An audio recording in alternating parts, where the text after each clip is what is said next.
Experiencing sound issues with your Spectrum cable box?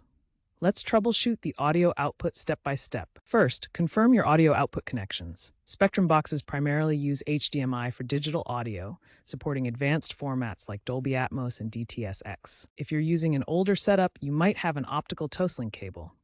These provide digital audio but require compatible ports.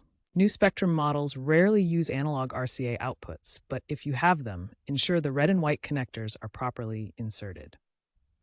Common issues arise from mismatched audio formats, such as PCM versus Bitstream. Access your Spectrum box's settings menu and ensure the audio output matches your TV's capabilities. Start with physical checks like cable connections, then move to software solutions like restarting the box or checking for firmware updates. The next step is to check your TV settings. Ensure the correct audio input is selected and that HDMI ARC or eARC is enabled if supported.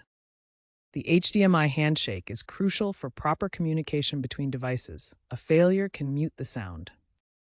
A quick fix is often toggling the TV's HDMI settings and restarting your Spectrum box. If problems persist, update your Spectrum box's firmware via the Spectrum app. Many audio bugs are patched through firmware updates. You can also try real-time diagnostics via the Spectrum Support app. If you have a soundbar or other third-party audio device, ensure it's properly connected and configured.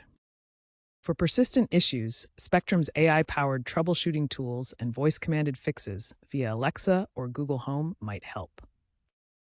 If all else fails, consider contacting Spectrum Support or swapping the cable box hardware.